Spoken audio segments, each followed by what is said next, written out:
Hola, bienvenidos al podcast del Instituto Fe y Libertad. Mi nombre es Mariana Gracioso, coordinadora de comunicación. En este espacio conversamos con expertos, analizamos posturas sobre economía, religión, libertad y más.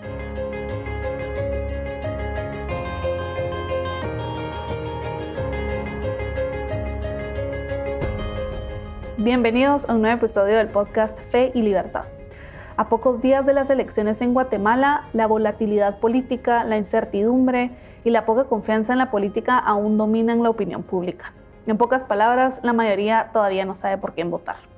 En este episodio, Jonathan Lemus conversa con José Andrés Ardón y Richie González de las raíces de estos problemas y qué necesitamos para mejorar el ecosistema político del país. El episodio de hoy se transmitió en vivo el 14 de junio en Voces Fe y Libertad, el segmento institucional del IFIL en el programa Los Disidentes de Radio Infinita. Esperamos que este episodio te guste y te invitamos a que sintonices el segmento Voces Fe y Libertad todos los miércoles de 1 a 1:30 p.m. en Radio Infinita 100.1 FM. Estamos de regreso aquí en Los Disidentes por Radio Infinita en este miércoles 14 de junio. Nos acompaña en nuestro segmento de Voces Fe y Libertad un colega, un gran politólogo guatemalteco especializado en política comparada, Jonathan Lemus, gran amigo también. Jonathan, bienvenido, saludos, ¿cómo estás? Hola José, ¿qué tal? Qué gusto saludarte, teníamos ratos de no compartir. Ratos de no vernos, ¿cómo estás? ¿Qué tal todo? ¿Cómo ves las elecciones? Pues ahí mira que uno no se aburre de ver eventos en Guatemala, súper interesante como siempre, pero también preocupado, ¿no? Porque no ha sido un proceso como el que hubiésemos querido que fueran, pero creo que podemos hablar de eso en un ratito. Buenísimo, de verdad que te agradecemos el tiempo que nos estás dedicando, Jonathan, que es experto para estos temas electorales. Jonathan, yo quisiera arrancar la entrevista porque he visto tal vez algunos comentarios que has hecho que comparto también en gran parte, si no es que en su totalidad, con respecto a esas preocupaciones de nuestro sistema electoral.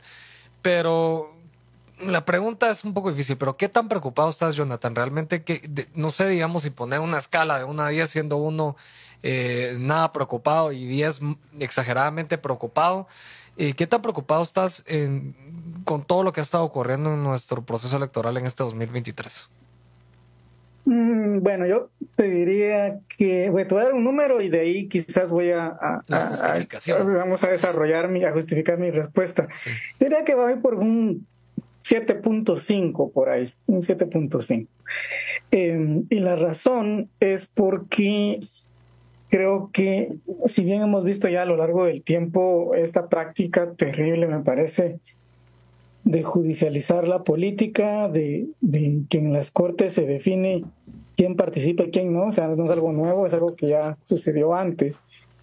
Pero me parece que esta vez, digamos, tiene un elemento mucho más sistemático, ¿no? O sea, en las ocasiones anteriores eran candidaturas, quizás podríamos ponerle la palabra aisladas, ¿no? Una que por una razón quedaba fuera, recordaremos Uri Ríos en su momento quedó fuera por el tema de la provisión constitucional, Sandra Torres también en su momento, ¿verdad? Pero digamos no era, como te decía, un tema de sistema como tal, no había, digamos, un criterio tan determinado de exclusión en ese momento de los candidatos. Y yo creo que lo que vemos ahora, tal vez cuantitativamente no sea tan distinto, pero cualitativamente sí, digamos, hay algo diferente. Y en este caso es que el patrón que pareciera estar detrás, digamos, de estas exclusiones de candidatos es que tanto pudiesen amenazar o sus expresiones, ¿verdad?, en público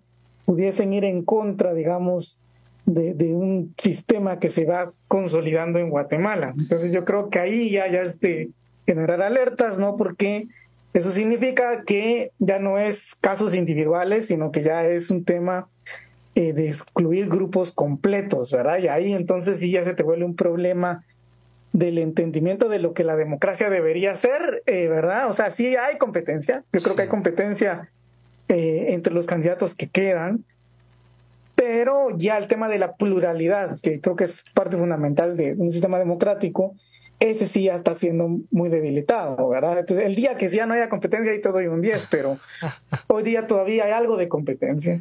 Bueno, pero no hay pluralidad, que creo que también es importante. Jonathan, mencionaste bastantes temas que me parecen muy interesantes que vale la pena tocar. El primero, tal vez, es la distinción, Jonathan, entre una primera fase del proceso electoral, que es la pregunta quiénes van a competir realmente en las elecciones del 25 de junio, y una segunda parte de qué tan fiables o qué tan confiables son los resultados de ese día particular. Y en realidad, tal vez hace algunas elecciones probablemente teníamos ambas, ¿no?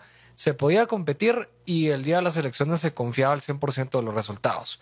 Hemos ido perdiendo algunas partes de ese, digamos, de esa totalidad del proceso electoral, siendo, digamos, una alarma lo que tú mencionas ahorita. Esta primera fase en donde quienes quieren pueden competir ya no está tan clara, ¿no?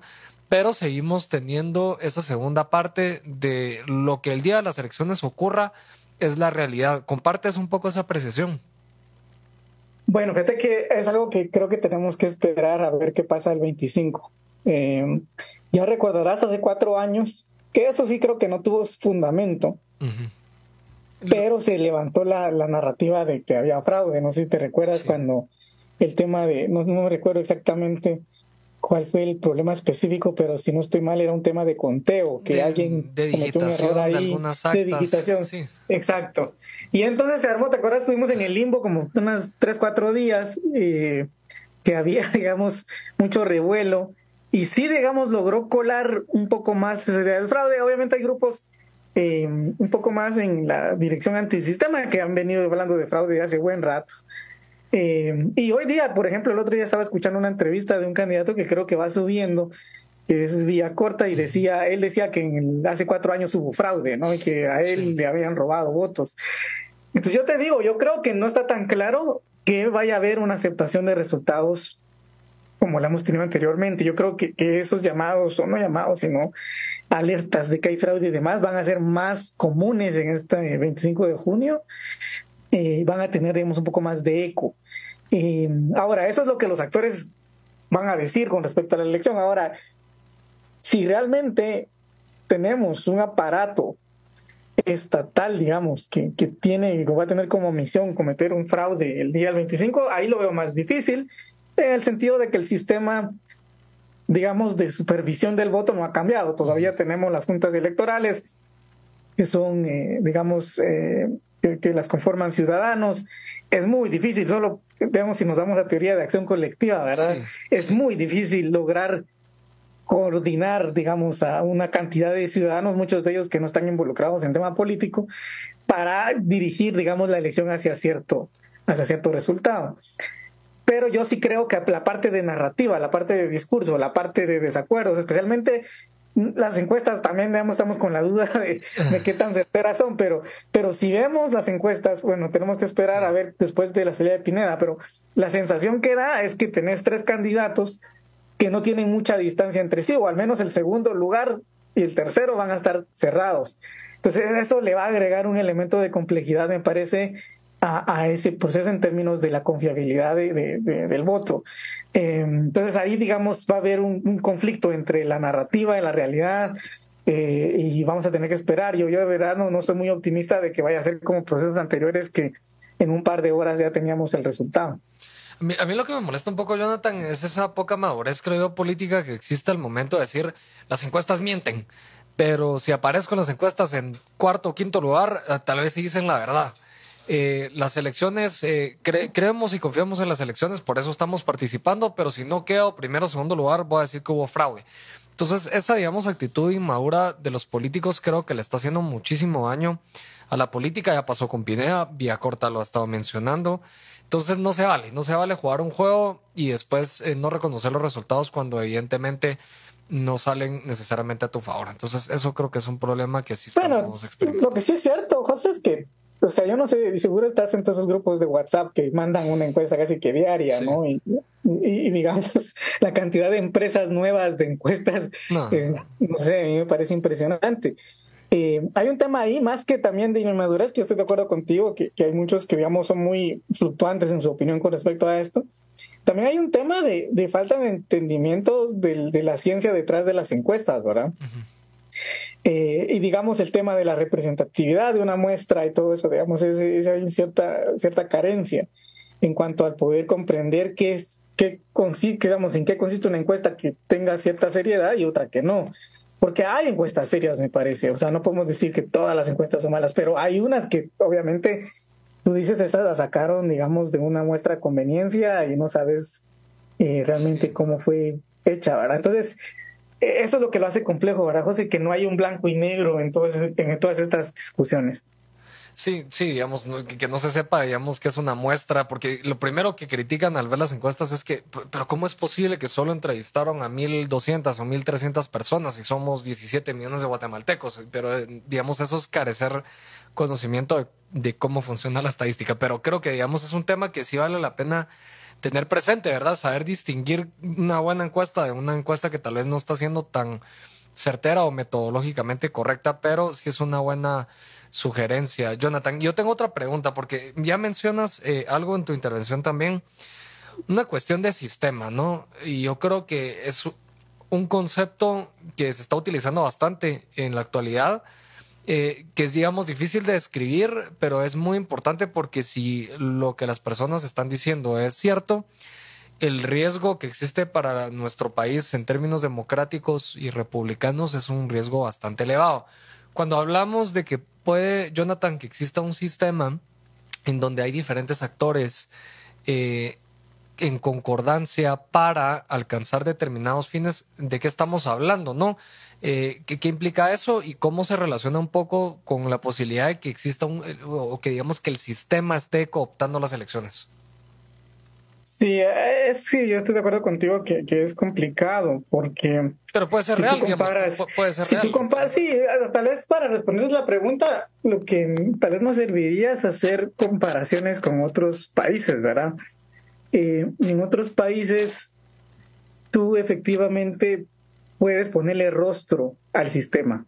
O sea, o sea, tienes un presidente que controla el poder, ¿verdad? Y muchas veces con incluso apoyo de la ciudadanía, o tienes partidos políticos que controlan el poder, ¿verdad? El establishment, que se le dice en inglés. No he encontrado una palabra en español que lo describa igual de bien. Entonces es fácil decir quién es el sistema y quiénes están en el sistema, ¿no? O sea, tú lo puedes poner así bien clarito. En Guatemala la dificultad es que está toda esta idea que a mí la verdad no me gusta, digamos, esa descripción del famoso pacto de corruptos, ¿no? Y que parte, digamos, de varios supuestos que si lo tratamos de forma, o sea, de forma política tiene sentido, ¿no? Crear este enemigo que es el pacto de corruptos, pero luego, desde un punto de vista un poco más teórico o académico, si lo quieres poner así, está bien difícil decirme hoy día quién es el pacto de corruptos, ¿verdad? O sea, ¿cómo conceptualizas ese pacto y si realmente es un pacto o es más un orden espontáneo, ¿no? De actores individuales con intereses que por momentos, digamos, llegan a compartirse y entonces hay cooperación entre ellos, pero que no necesariamente constituyen un pacto de largo plazo, o sea, no necesariamente constituyen una iniciativa por construir, digamos, un sistema estructurado con una alianza política dominante de larga data que tenga bases en el territorio, que tenga sus liderazgos, sus marcas políticas, ¿no? Pensando, por ejemplo, en el PRI en sus años de gloria, clarísimo, ¿verdad? Que digamos, ahí sí había un sistema y un pacto clarísimo con reglas, con normas, con objetivos, etcétera, etcétera, ¿verdad? Y he escuchado, de hecho, el otro día, hace como un par de semanas, estuve en una conferencia académica fuera de Guatemala, ¿verdad? Y había, digamos, un panel sobre Guatemala y alguien mencionó esta idea de un autoritarismo de coalición, ¿verdad? Okay. Y entonces el reto que yo planteaba, digamos, ese panel, y que todos nos quedamos, obviamente, pues con las ideas bastante en el aire, ¿verdad? Tú sabes, las conferencias académicas se pueden poner muy abstractas, pero la idea era que les decía, bueno, realmente en Guatemala no veo una alianza estable. Yo lo que veo es volatilidad, que ha sido la característica del sistema político guatemalteco desde la transición a la democracia. No hemos tenido partidos. Hay actores que siempre están ahí presentes, pero igual, tú sabrás que han tenido, digamos, sus procesos también de inestabilidad, de muchas divisiones internas, etcétera. Entonces, hoy día yo no puedo decirte que hay en Guatemala ya una coalición de largo plazo que va a llevar al país hacia esto. Lo que te podría decir, lo más a lo que podría llegar, es que efectivamente hay actores con intereses particulares que muchas veces por rencillas individuales seguramente van a ir en contra de cierto candidato, ¿verdad? Sí. O de cierta facción política. Pero eso es más espontaneidad, es un tema de que coinciden, se alinean, ahorita utilizo una palabra, una expresión más coloquial, se alinean los astros, ¿verdad? En contra de un candidato en particular, ya sea Pineda, ya sea Telma Cabrera y demás. Lo que también lo hace complicado, o sea, es que al final esos candidatos sí comparten algo en común, y es que sí van, en su narrativa al menos, en contra de este famoso sistema, ¿no? Entonces, yo creo que vamos a tener que esperar un tiempo para poderlo conceptualizar desde un punto de vista más académico, porque creo que sí hay algo. O sea, yo sí creo que esto no es una democracia como la conocíamos, pero todavía no estamos en la posición de definirlo ya como un autoritarismo competitivo o como un partido hegemónico. O sea, partido hegemónico no es. Definitivamente no. Tampoco es una dictadura populista con un personalista a cargo. No sé qué es, José, y no sé si ha existido en otro país algo así que es interesante. Sí, es lo, bueno, tú y yo dimos clases de esto, pero un poco de conceptual stretching, ¿verdad? De estirar los conceptos y tratarlos de que, digamos, encajen en una realidad que tal vez no es así, pero es difícil, como tú mencionas, no sé, digamos, yo lo que escucho en el ambiente aquí, Jonathan, cuando hablamos con candidatos, con Richie, o cuando hacemos nuestros análisis, es que en algún momento dicen que un candidato determinado es parte de este sistema y después no lo es, después que sí, después que otro candidato se metió al sistema y después que ya no va a poder participar porque ya no es del sistema. O sea, es digamos, una herramienta discursiva incluso que se está utilizando mucho de forma muy, digamos, ambigua. Lo que sí es, digamos, real es lo que tú mencionas, Jonathan, en donde candidatos que son muy duros o radicales con su discurso ya no están participando, digamos. Bueno, te digo algo, ¿no? Yo incluso tal vez también, porque obviamente no siempre podemos hacer análisis lo más riguroso posible, a veces te metes en la coyuntura y vas bateando, ¿verdad? Pero sí, yo creo que llegamos hasta cierto punto a una tautología, ¿verdad? El que deja participar es del sistema, el que no lo dejan no lo es. Y entonces siempre va a ser verdad eso, ¿no? Siempre. O sea, no hay forma de probar que si es falso. Me recuerdo en su momento la gente decía, no, es que Pineda es parte del sistema, ¿verdad? Y, hasta que ya no lo dejaron participar. Y ya, entonces cuando hablaron, entonces ya no, es un mártir, es antisistema. Roberto Arzú, ¿verdad? Un claro ejemplo. Hace un par de 6 meses todo el mundo decía, Arzú, lo mismo es de siempre, y es parte, digamos, de esa vieja oligarquía y demás. Y después ahora resulta que es un héroe, Roberto Arzú, un héroe de esa lucha contra el sistema. Entonces lo que sí observas, primero es que los actores políticos en Guatemala no respetan coaliciones. O sea, aquí no hay esa noción de me respeto un pacto por un año siquiera, ¿no? Aquí el largo plazo son 24 horas, yo no recuerdo quién me lo dijo eso. Así es el sistema Chapín, y lo fue también mientras estábamos en una democracia más o menos procedimental, ¿no? Partidos que surgen una vez, luego surgen otros. Tenés demasiada volatilidad, el mismo votante, un día votas por uno, otro día votas por otro. Lo que te evidencia en general, aparte de la madurez política que nos hace falta, es un tema de educación política también, ¿no? O sea, el tema de formarnos en una corriente programática, filosófica, y ser estables con ello, ¿no? No estar en el enemigo de mi enemigo es mi amigo, ese tipo de razonamiento que nos lleva a esa volatilidad. Por eso te digo, o sea, Guatemala efectivamente yo creo que ha descendido en índices democráticos, es una democracia en riesgo, pero ¿quién manda en Guatemala? Eso sí no te sabría decir, así con nombres y apellidos, porque hay mucha gente ahí seguro sin que uno ni se entera ni sabe, que hoy día toman decisiones. Es esa volatilidad que mencionas, Jonathan, porque, digamos, las élites políticas van cambiando cada 4 años. O sea, la élite política que tenemos ahorita, Jonathan, probablemente no era la misma que hace 4 años ni hace 8. O sea, sí va cambiando quiénes son, y se dicen nombres, ¿verdad? Roxana Valdetti era la que estaba detrás del poder en el PP, pero ella, pues, evidentemente no terminó. Después, durante la época de Jimmy era alguien más, durante la época ahorita de Matías es alguien más, y probablemente el otro año vamos a estar hablando de alguien más.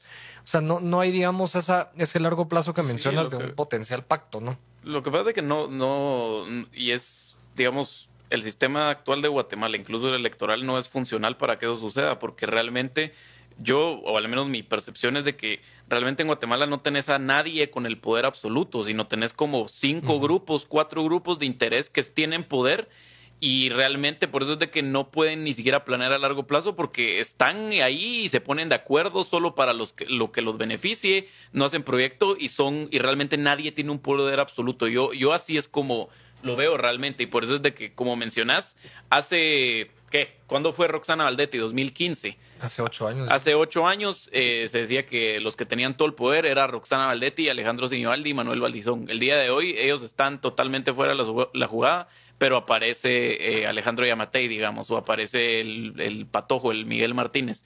Entonces, yo creo que es eso, es un sistema muy fragmentado y tenés a varios grupos ahí velando por sus propios intereses que digamos que por la incapacidad de tener un poder para decidir algo solo por ellos mismos, tienen que generar consenso, pero únicamente generan consenso para temas de corrupción o temas también que realmente al final no son negocios, para negocios, no son una agenda. Yo te diría que más allá, qué bueno que fueran grupos, fíjate, porque podrías decir quiénes son, pero es que yo creo que esto es un tema de individuos, realmente se convirtió, es complicado, ¿verdad? No ponerle una connotación negativa a esto, pero se convirtió en un mercado, o sea, la política es hoy día un mercado entendido no como un lugar donde uno va a comprar la verdura y demás, sino el mercado como un lugar donde hay cierto orden espontáneo, porque la gente día a día toma decisiones, todos buscando su propio interés y llegamos a cierto orden, ¿no? Cierto. Y hoy día la política guatemalteca yo la veo por allí, que es un montón de individuos que tienen algo de plata, algo de redes en el territorio, algo de redes internacionales, etcétera.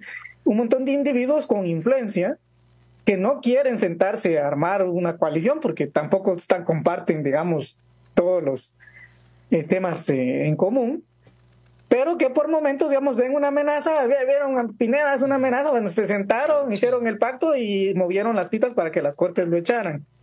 Telma Cabrera en su momento, Roberto y demás, ¿verdad? Pero no es una coalición que, digamos, sean súper amigos y vayan a quedarse en el tiempo, digamos, amigos. En algún momento se van a romper y esos mismos van a buscar de los excluidos, van a buscar aliados y entonces se va a rearmar otra coalición y eso va a durar 2-3 años y después se arma otra y entonces tenemos, ya escribí una columna hace un tiempo que se llamaba la rotación de élites en serie en Guatemala, ¿no? Porque están rotando élites todo el tiempo, como bien lo decía José.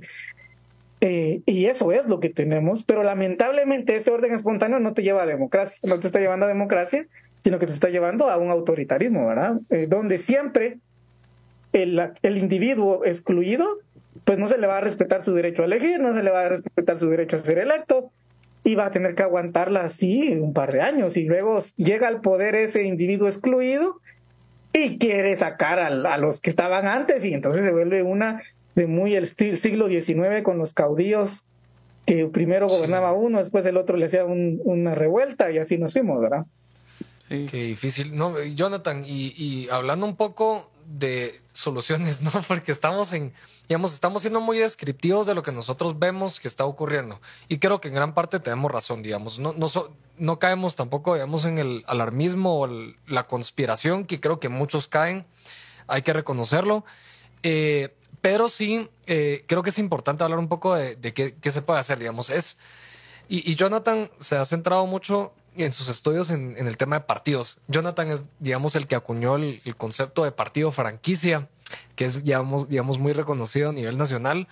Pero Jonathan, cuando estamos hablando bueno, es difícil porque si existe un sistema que es capaz de blindarse ante potenciales cambios que rompan, digamos, con las dinámicas que les permite tener ese poder, llámese reformas a la ley electoral, ¿qué salidas realmente tenemos, digamos? Porque es realmente tal vez promover que cualquier candidato pueda participar en las elecciones, bajar las barreras de entrada de los partidos. Hay cosas que tienen que pasar eminentemente por el Congreso, otras son decisiones de un registrador de ciudadanos, Jonathan, de una sola persona o de magistrados del TSE o de las Cortes después de que, digamos, los temas se elevan. Pero ¿cuál dirías tú que podría ser una vía viable para empezar, digamos, a democratizar más el país, ¿no? Mira, ahí está bien difícil, ¿verdad? Porque estamos hablando de que lo que tenemos es una ultrafragmentación, ¿verdad? Y va a empeorar, digamos. Que por intereses de cada individuo te lleva a la exclusión del otro. Y entonces, si venimos y nuestra propuesta es abrir listados, que yo la he apoyado en su momento, de bajar barreras de entrada, ¿será que eso nos va a sacar, digamos, de la dirección hacia ese comportamiento, hacia esas tendencias autoritarias? Yo te diría que no. Creo que podría servir para que tal vez algún actor que no tiene los recursos para entrar en política lo pueda hacer. Claro. Pero a nivel sistémico, yo creo que el país lo que va necesitando es socializar, y digamos, sí, yo creo que es la expresión correcta, socializar al ciudadano dentro de un grupo político. O sea, de hacer, digamos, que esa fragmentación empiece a disminuir. Claro. De manera que entonces pueda haber, digamos, unas coaliciones políticas, esperemos, democráticas, más duraderas, que puedan, digamos, sostenerse en el tiempo a pesar de los vaivenes que pueda haber en la coyuntura. Sí, yo creo... Pero en ese sentido, entonces no solamente necesitas socializar al individuo en un grupo, pero socializarlo en lo que significa ser ciudadano en una democracia, que hoy día no existe en el país. Y yo, por ejemplo, a ver, todos los años de estudio y demás fuera y lo que querrás, sacan a Pineda, y a mí el tipo, la verdad, no me caía nada bien por sus expresiones y no sé qué. Y hay una parte de mí que dice, es que estuvo bueno que lo sacaran, pero, ¿sabes? O sea, es ese conflicto entre la emocionalidad y la racionalidad, y el saber uno, bueno, no me, o sea, la verdad que me gusta quizás que lo saquen, pero no está bien. Y tener, digamos, esa base filosófica, si lo quieres poner así, que me dicen, hombre, por mucho que mi sentimiento me diga que hay que excluir al otro, que hay que callar al otro, que me cae mal lo que opinan en Twitter, o que me cae mal que me han insultado en Twitter, igual eso no me da derecho para sacarlo del juego electoral.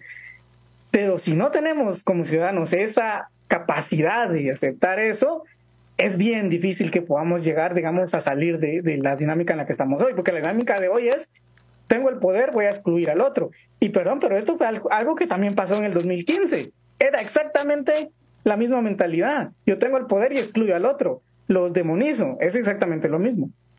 Sí,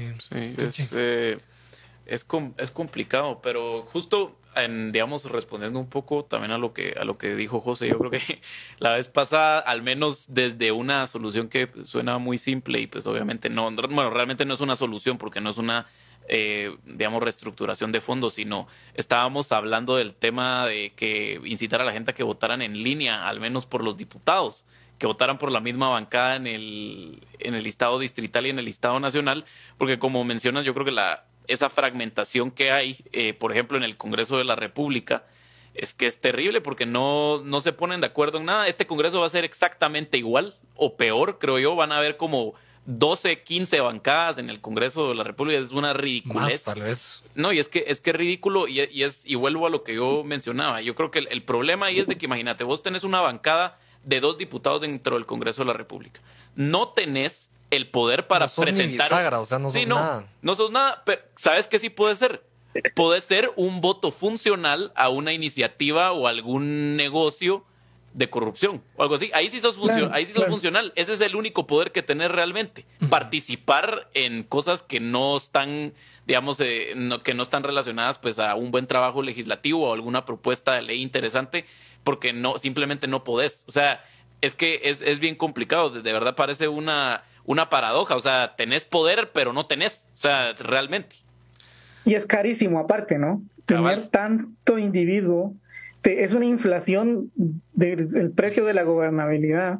Entonces eso también te trae más corrupción, y eso te trae más descontento, y el descontento también te trae más alejamiento del ciudadano de la política, y eso es lo que alimenta aún más esa fragmentación. O sea, es un círculo como un cáncer del que no se puede salir. Con Richie lo hemos mencionado. Yo sé que implica cierto riesgo, Jonathan, pero lo hemos dicho. Yo creo que hay que, en estos espacios, pedirle a la gente que vote en línea, Jonathan. Yo sé que, digamos, implica ciertos riesgos y parte de la premisa que ya tenemos suficiente, no sé, materia electoral en los partidos como para que uno pueda elegir un solo proyecto, pero yo creo que hacia ahí, digamos, entiendo yo que iba también tu comentario anterior, de que algún partido o algunos partidos logren volver a centralizar ese voto que se ha descentralizado precisamente porque no han sido o no han cumplido con las expectativas de la población.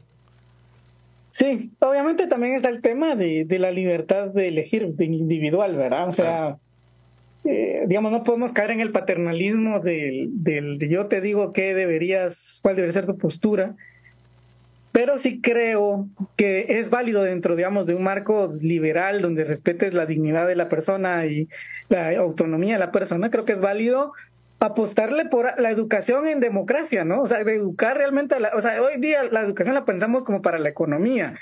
Y eso es un error enorme. La educación no solo es para tener un trabajo, la educación tiene que formarte en lo que constituye ser humano, lo que constituye ser un ente político, la responsabilidad que eso conlleva, y sobre todo si, digamos, es una nación cristiana, por ejemplo, ¿no? El cristianismo te da esa noción de ser tolerante con el otro, ¿no? No puedes demonizar al otro, no puedes, ¿sabes?, utilizar el poder del Estado para castigar al otro. O sea, tiene que haber, digamos, yo creo que una renovación, digamos, del espíritu público del país. Y eso es de largo plazo, ¿verdad? Pero yo creo que si no lo empezamos a introducir en las discusiones como algo necesario, pues no vamos a salir del hoyo. Jonathan, te agradecemos mucho que hayas acompañado este espacio y que hayamos tenido esta discusión en este miércoles 14 de junio. Estamos a 11 días de las elecciones y estas reflexiones son muy importantes porque van más allá de lo que pueda ocurrir el 25 de junio. Jonathan, muchísimas gracias. Súper, gracias a ustedes por el espacio. Y esperamos tenerte para reflexionar después del 25 de junio. Sí, con gusto, con gusto. Gracias por acompañarnos a un episodio más del podcast Fe y Libertad. Para más información del instituto puedes visitar feylibertad.org.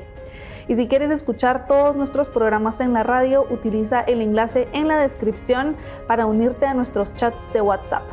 No te pierdas ningún segmento de Voces Fe y Libertad en Radio Infinita. Hasta la próxima.